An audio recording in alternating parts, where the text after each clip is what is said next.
All right, so today we'll start with the journey on statistics, which is pretty much very much required for us to have understanding on, because you must have seen a lot of meme regarding machine learning, right? So basically it's just statistics only, and people are talking about machine learning, but we have to apply stats, then only this can be achieved. So what I will try here is I will try to make you comfortable in each and every concept, and I'm assuming that we will have around 35 sessions, including today. That is minimum, where we'll talk about entire statistics plus linear algebra. So here we'll try to go as much as deep as possible. And for a data science point of view, how much is required that we will going to cover, but we'll try to cover more so that our understanding will be pretty much clear.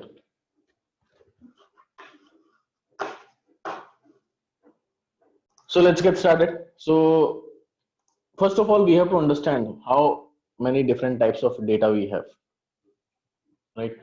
Because we are dealing with the data, so we should able to understand what all different types of data we have.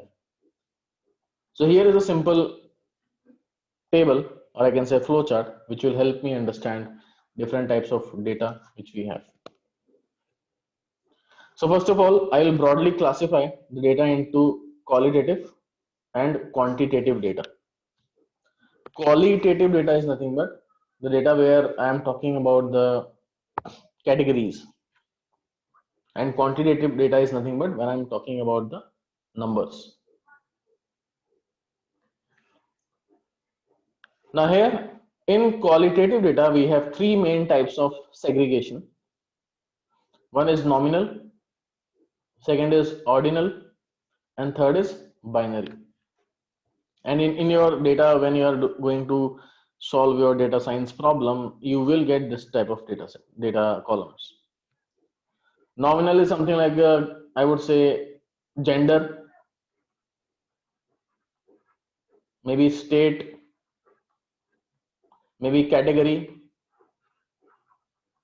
These type of columns are considered as a nominal data, like in normal categories: state, city, postal code, category, subcategories. These type of columns are nominal data. Second is ordinal data, rank type of data. For example, let's say I want to, you guys will have to rate my class. So we will rate either excellent or good or average or poor, right? So now here we have a rank where we know that poor is bad and excellent is good. So when I have a data which is like a rank type of data, satisfactory, not satisfactory, or like that, right? So whenever we have a rank in my data set, then that type of data is known as ordinal data. Then binary data, true, false, yes, no, right? Whether my patient will get disease or not, so yes or no. This type of data is my binary data. That is my qualitative columns, qualitative features.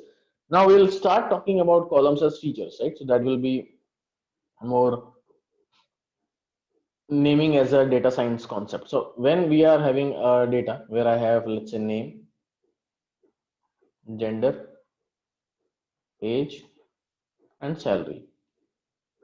So now these are my features of this employee, right? So now we'll call these columns as features.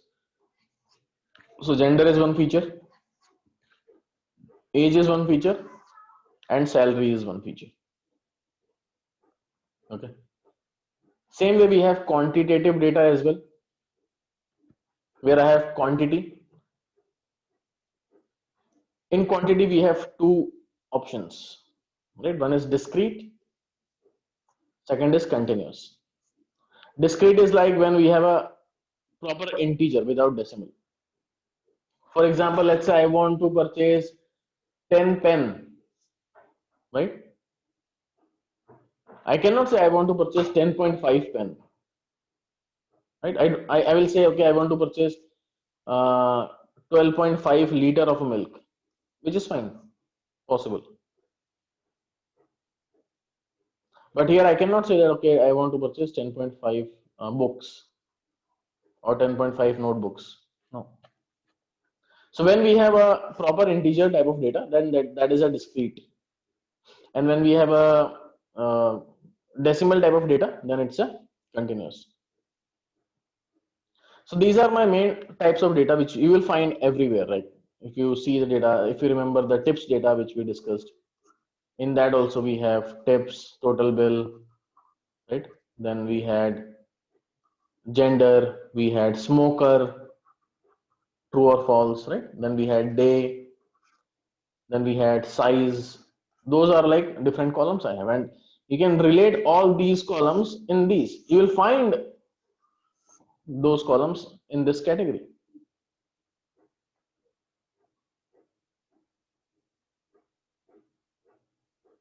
Okay. So that is the main, I will say, the broadly classified data which we have. Qualitative, quantitative. We went through SQL also. We can very well say that qualitative is nothing but my dimensions, and quantitative is nothing but my measures or facts, right? So you can see, you can relate this with any data related tool. You can relate this with Oracle. You can relate this with Tableau, because now we are into data world, and this is how my data is broadly classified: dimensions and measures, where dimensions are categories and measures are numbers.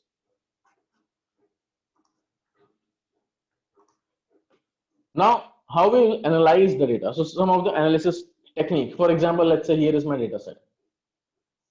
How to identify individuals, variables, and categorical variables in the data set. Biscuits are the snacks liked by people of every age. The nutritional data for some of the famous Indian biscuits is as follows.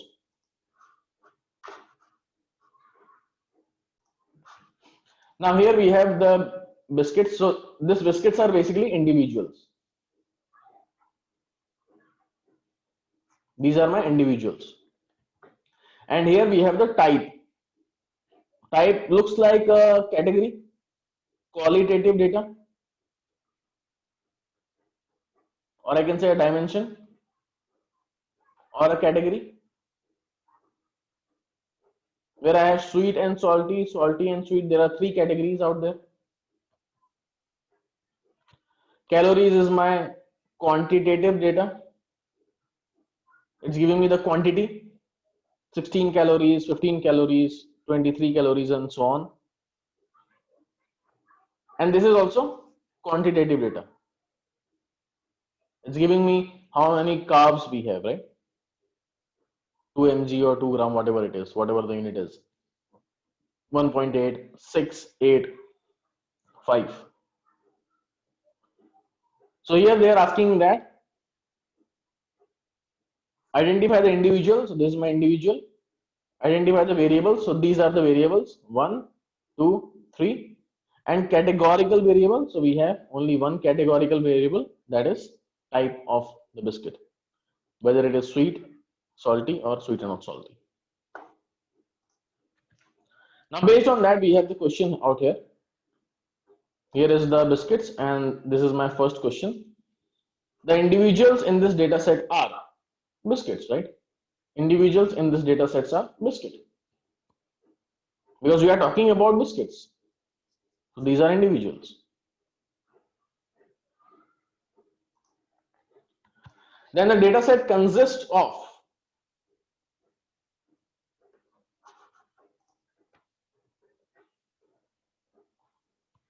give me a minute.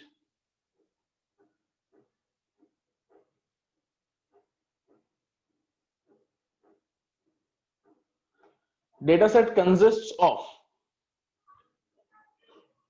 it says that 3 variables, one of which is categorical, 3 variables, two of which are categorical, two variables, one of which is categorical. So there are three variables. One is type, second is calories, third is carbs. Out of that, we have one as a categorical data. So answer comes out to be this one. There are three variables, one of which is a categorical data.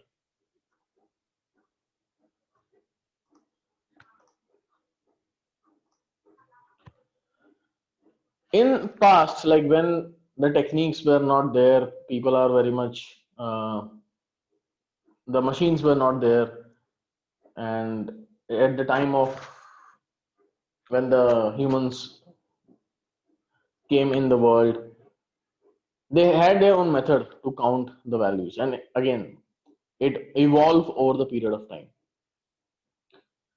So according to the pictograph, you can see that this is my pictograph, and I want to know how many people are of black color hair, how many people are of brown color hair, how many people are of white color hair.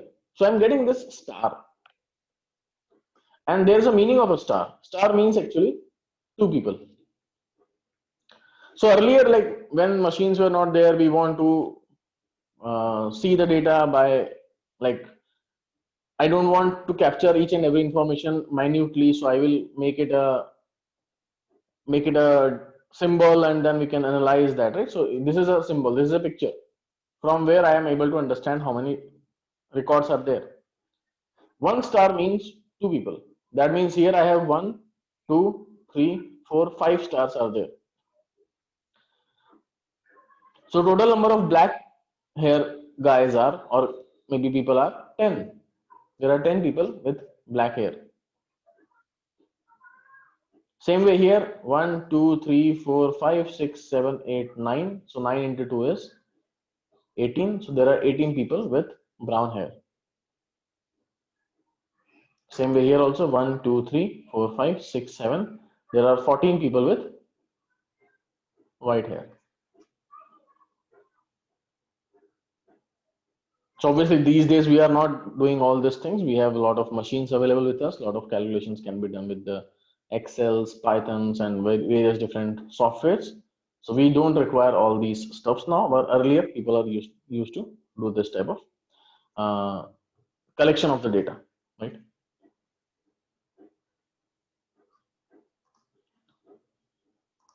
Now, here is like various different charts we have, which can be used for analyzing the data.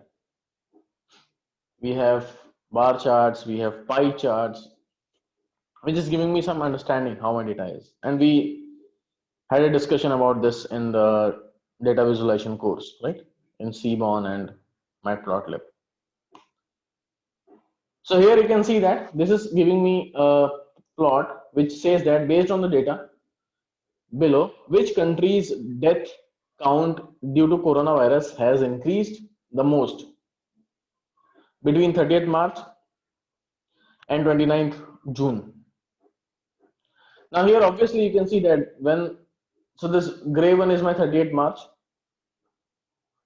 and the light gray one is my 29th June. So you can see that where is the more height of the bar? Definitely in this particular country, which is United Kingdom. Here I see that the height of the bar is big, very big, as compared to other countries. And I want to not compare with other countries. I want to compare with the previous month, that is the month of March. If you compare this bar with this bar, there is a big gap. There is a big gap out here. Here is gap is big, but if I compare this with this and this with this, obviously this is a huge change happened. So based on the data below, which country's daily count due to coronavirus has increased is UK. So by seeing this plot, I'm not seeing the numbers, I'm not seeing anything. By seeing this plot, we can see that yes, we are able to understand what's going on in the data. And that is the power of visualization. So when we have a category, it's a category, right? Country is a category. So I'm plotting a category and a number. Number is a measure, or I can say a quantitative data. So I'm creating a chart between one qualitative variable and one quantitative variable, and I'm able to understand what's going on here.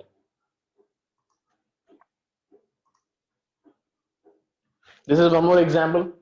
Here they are asking is example of few Indian states having coronavirus cases. Now here maybe I want to know which state is having more number of cases. Then obviously the bar size is giving me a lot of information that yes, Maharashtra is the most impacted state in India. If I take this 4 only, then Gujarat is the less. And obviously this data is for the month of May. The count have increased a lot. But yes, at that point in time, Maharashtra was the one at the top. And again, today also Maharashtra is on the top. But here it is helping me understand how my data is, right? How the data is plotted.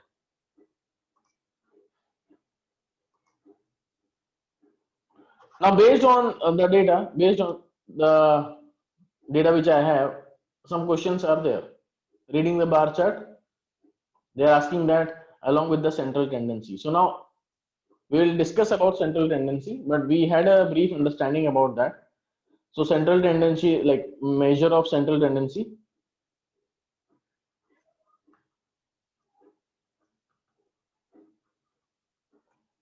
is mean, median, and mode. Where mean is nothing but the average which we are taking. Median is nothing but the middle number when the data is sorted, and mode is the most frequent value.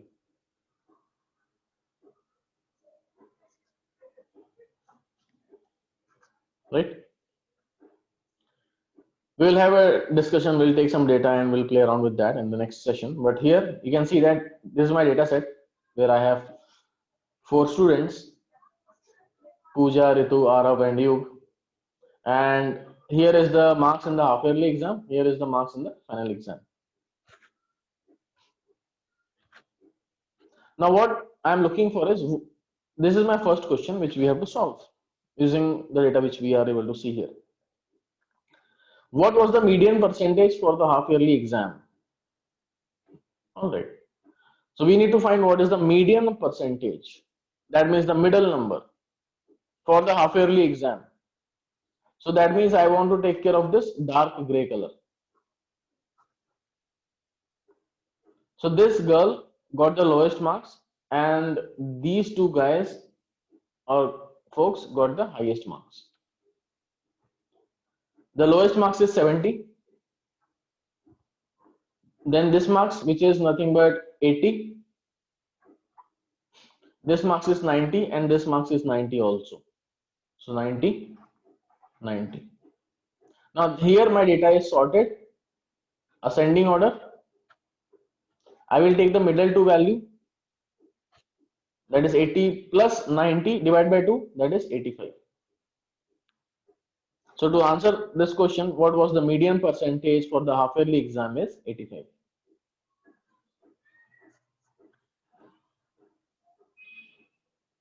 What is the mid-range percentage for the final exam? Now what is a mid-range percentage? First of all, we have to understand what is range. Range is nothing but maximum value minus minimum value. That is range. And they are talking about percentage in the final exam. That means I have to take care of this lighter gray. If I see the data, so this is 80, 80, 85 and 90. 80, 80, 85 and 90. Now my minimum value is this, the maximum value is this. So range comes out to be 90 minus 80, that is 10. But I am looking for mid-range. The formula for the mid-range is max plus min divided by 2.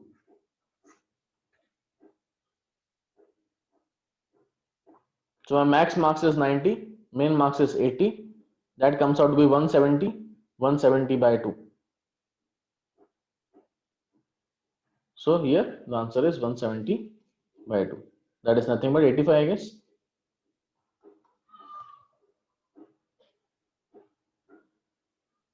That is my mid range. Then the next question is, what was the average student percentage in the half yearly exam? That means I want to find the mean in the half yearly exam. Here is my data set: 70, 80, 90, 90. I'll sum up all the four values, take the average. 90, 90, 180. 180 plus 80 is 260. 260 plus 70 is 330. 330 by 1, 2, 3, 4. So 330 divided by 4.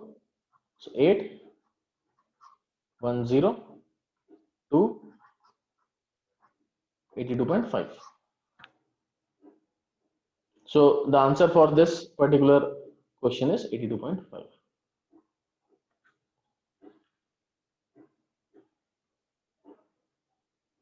And finally, what is the range percentage of the final exam? Now we want to find the range. That is min, max minus min, that is 10. That is my range. Maximum minus minimum.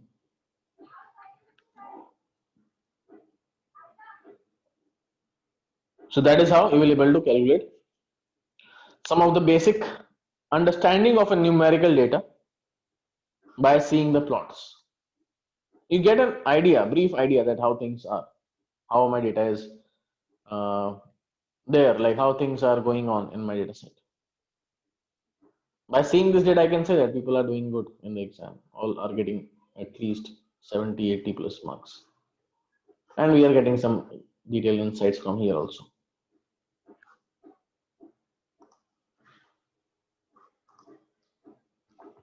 Then we have a pie chart. This is another way of showing the data, how my data is distributed. 15 kids were asked about their favorite chocolates. 4 said 5-star, 6 said Dairy Milk, 3 said Perk, and 2 said Kit Kat. So I have total 15 kids. Out of 15 kids, 4 saying 5-star, 6 saying Dairy Milk, 3 saying Perk, and 2 saying Kit Kat. Obviously, the majority is here. And I'm creating this pie chart where it is showing me the percentage, which is nothing but 6 by 15. That is Dairy Milk. The maximum area covered by the pie is by Dairy Milk. Then I see 5-star because I have 4 by 15. Then 3 by 15 and then 2 by 15. So you can see that this entire circle is 100% and we have broken down into the segments based on the chocolates.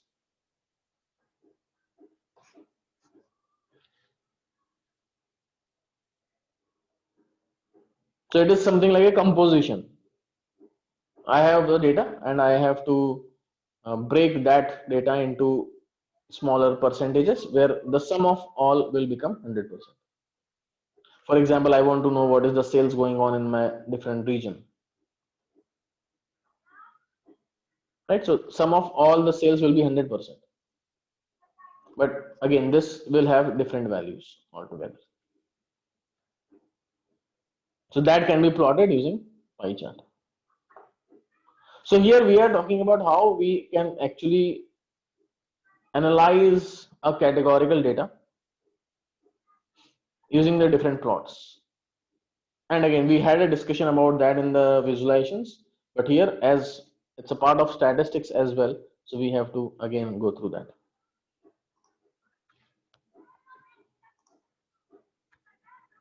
Then now there are some other ways as well to have the data understanding, which is known as two-way frequency table and Venn diagram. Now here is my data set. Let's say a kid bought some chocolates from the store. Now these chocolates are, this is like my chocolate, which is a chocolate flavor basically. This all are chocolates.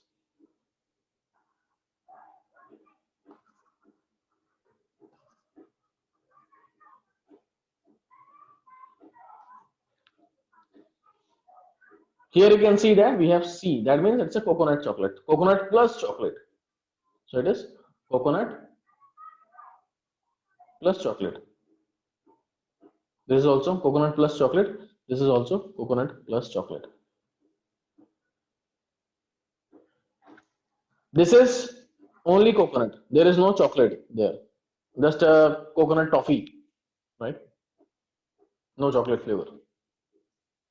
And here, no coconut, no chocolate. It's like maybe another flavor, maybe vanilla flavor or something. So now I want to understand how many chocolates are coconut, how many chocolates are chocolate, how I can say toffees. So how many toffees are coconut, how many toffees are chocolate, how many toffees are coconut and chocolate, how many toffees are non-chocolate, non-coconut. That is what I want to understand. So this can be done through two ways. One, either by creating the Venn diagram or two-way table. Obviously, Venn diagram is not very much popular these days, but yes, two-way table people are using it a lot for getting the summarized data. So here this Venn diagram clearly says that I have 6 chocolates. There are 6 toffees with chocolate in it, plus this 3 also.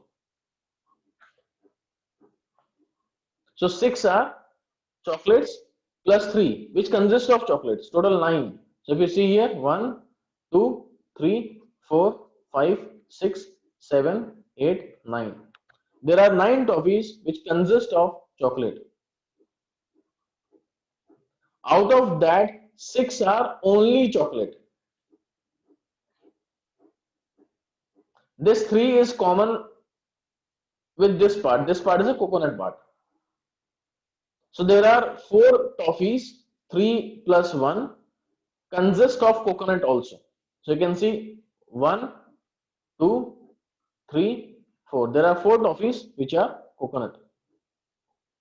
And obviously in there the common value is 3. This 3 means it is coconut and chocolate both. So here we have coconut and chocolate both, 3 toffees. 6 toffees are only chocolate. 1 toffee is only coconut. And out of that, apart from that, this 2 is my non-chocolate, non-coconut.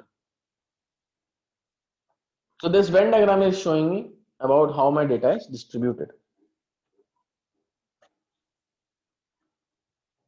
And if I go to two-way frequency table, you can see that I have has chocolate, coconut, no chocolate. And this will be distributed. You can see 3 has chocolate and coconut. You can see here, 3 has chocolate and coconut. 6 has chocolate but no coconut. 1, 2, 3, 4, 5, 6. 6 has chocolate but no coconut. No chocolate and coconut is 1 toffee. No chocolate and no coconut, I have 2 toffees. So if I sum up how many coconuts are there, that is 4. How many non-coconuts are there, that is 8. How many chocolates are there, that is 9. How many non-chocolates are there, that is 3. So this two-way frequency table also giving me the same insight which I was getting here. But here it is more intuitive way and people are using this more in today's data analysis. So here you can see that it's giving me the understanding about the categorical data and the count. What is the count and how the data is distributed. That is one way of doing it. There is another ways which we will see here, marginal and conditional distribution.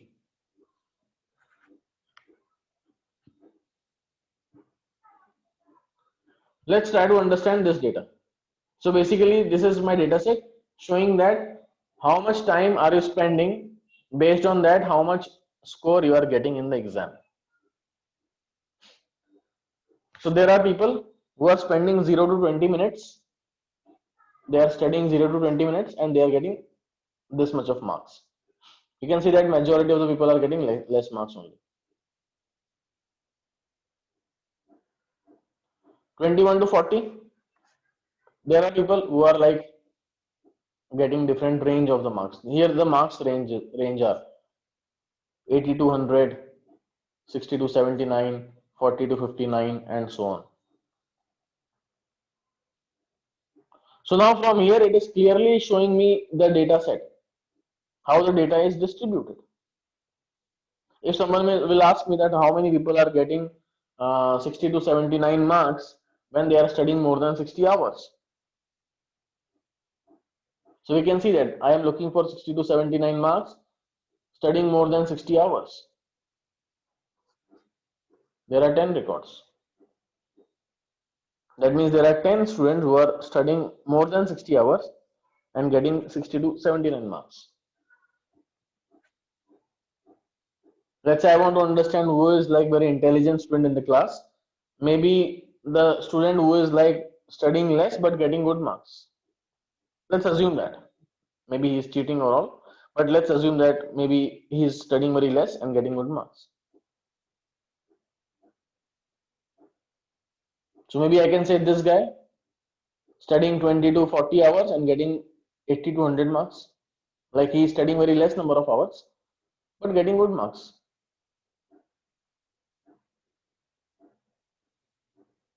Who are like very poor students who are spending a lot of time but getting very less marks. Who are spending a lot of time and getting very less marks. They are studying more than 60 hours but getting 0 to 19 marks only. So that is how we can understand this data distribution, how the data is distributed. Now here there is a marginal distribution we can show by the count or percentages. Now here I have the count. You can see this count is coming in. This count is coming in. Also we are having the percentages also. What are these percentages? Let's check that. I am getting 21%. How many total students are there? 214. How many students are getting 80 to 100 marks? 45. So when I divide 45 by 214 into percentages, what will I get? Let's check that in the calculator. So 45 divided by 214. You can see 21.02. And that is what you are getting here. So it's giving me the understanding about what is the percentage of students getting 80 to 100 marks out of my total students. That is what this percentage is. If I calculate this percentage, now what is this percentage? There are 31 students, 5, 20, 4, 2. There are 31 students who are studying 21 to 40 hours. So what is the percentage of students? That is 31 by 214. So if I go ahead and do the calculation, you can see that 31 by 214 comes out to be 14.5.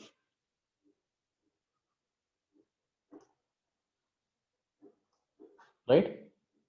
That is how this percentages are. Basically this entire row, sum of the value and divided by total value. That is the percentage. When I have the entire column, sum of the value, take this value, divide by 214, you'll get the percentage. That is known as marginal distribution. You can show that either by the number or you can show that by the percentage as well.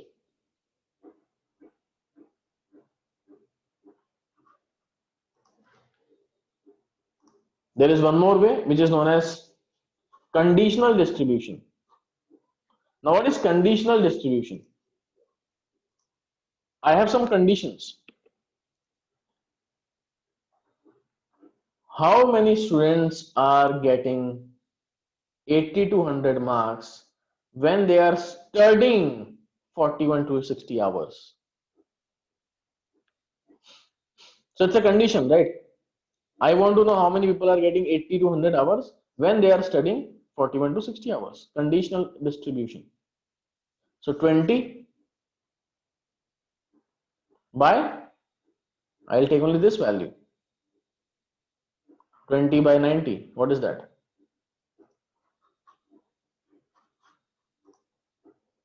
20 by 90. You are getting 22%. So here I have a condition like how many people are getting 80 to 100 when they are studying 41 to 60 hours. So I'll restricting myself to 41 to 60 hours and then doing the calculation for these guys.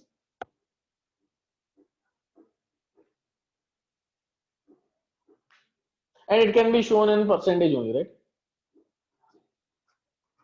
Because numbers are already with us 20, 30, 32, but percentage makes more sense.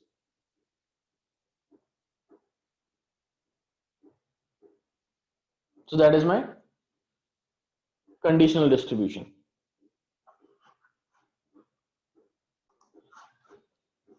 Displaying quantitative data with graph. Quantitative data. Quantity. Okay, we are talking about quantity now, numbers. This is the best way. I have the students. I got the names and I got the score. And I'm plotting here as a bar chart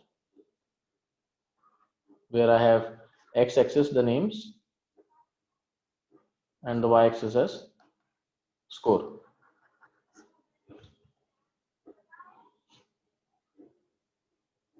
That gives me understanding that okay, Sarah and Cynthia got good marks, the highest marks, and John got the less marks.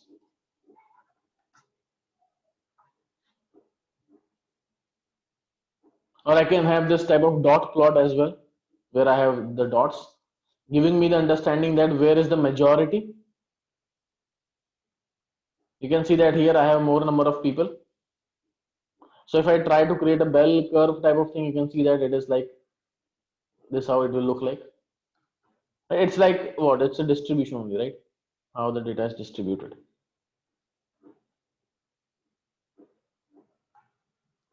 What is the range? Max minus min. How many are below 100? So below 100 there are 3 students. What is the most frequent? That is mode. Mode. That is 2. 2 people are there, so it is 100. The mode is 100 because I have the majority here. So that is how we basically understand how my data is distributed, where is the more frequency, what is the distribution of my data. It's like a basic understanding of a numbers, just a basic understanding. Once we'll talk about central central tendency and the measure of spread, we'll have more understanding about the numerical data. But as of now, we are just as a layman trying to understand how my data is and how the data is distributed.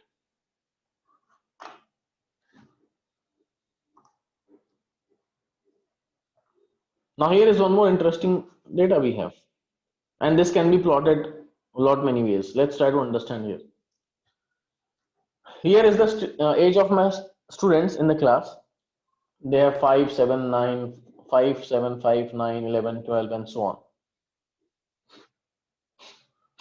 Now I can either have a frequency table or I can have a dot plot, where in the frequency table it is helping me understand how many people are there with the age of 5. So 1, 2, 3. There are 3 students with the age of 5.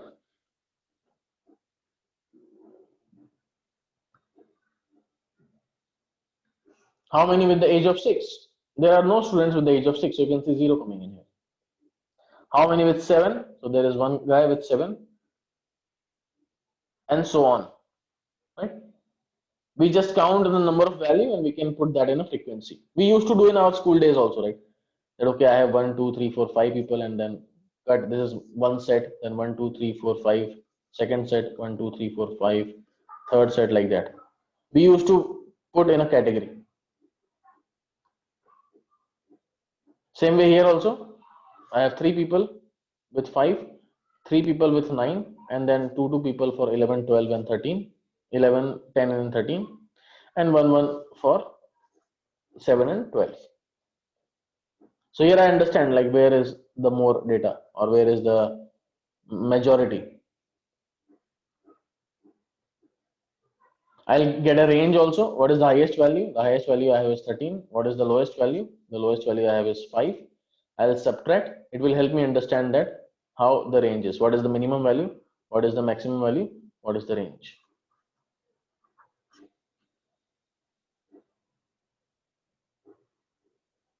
We can answer some of the questions like how many people are older than 9. So I'll cut here 9. I want to know older than 9.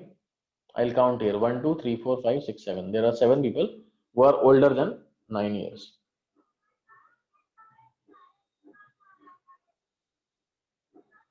So that is how you can understand the numerical data. And all these things you will require once you get the data in the data science problem. You have to understand the data, how the data is, how the pattern is, which is really important for us to understand. We can create the histograms as well.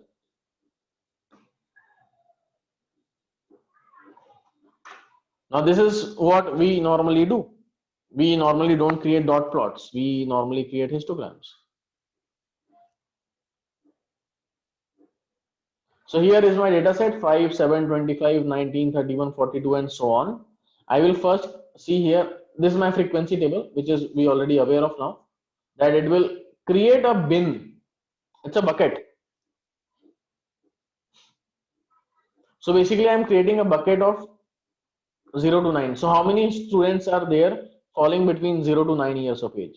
So this is the one, this is the one, then this is the one, this is the one, this is the one. How many are there? 5. 1, 2, 3, 4, 5. So there are 5 students falling between 0 to 9 years of age. How many are between 10 and 11? So there are 6 students falling between 10 and 11 years of the age, and so on. So that is my frequency table by creating the buckets, creating the bins. So basically, can I say I'm converting this numerical data to a categorical data now? It's a category now. 0 to 9 is one category. 10 to 19 is one category. 20 to 29 is one category, and so on. And this category I will plot in histogram also. So it says that 5 people are there with 0 to 9 years of age. 5 people are there. 6 people are there with 11 to 19, 10 to 19 years of age. One student is there, 20 to 29. 30 to 39, there are 2 students. 40 to 49, there are 3 students. And 50 to 59 also, there are 3 students. That is how my plot is. That is how the histogram is created.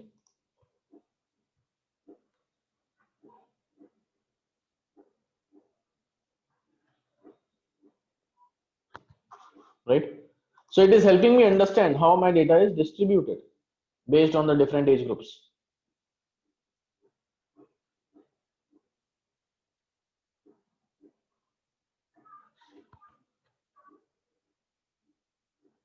Which clearly says that majority of the students are at the lower side. 0 to 19 years of age.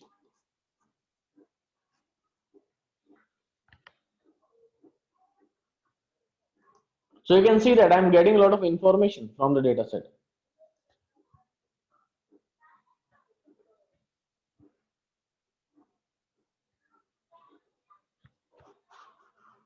So that is how we can display the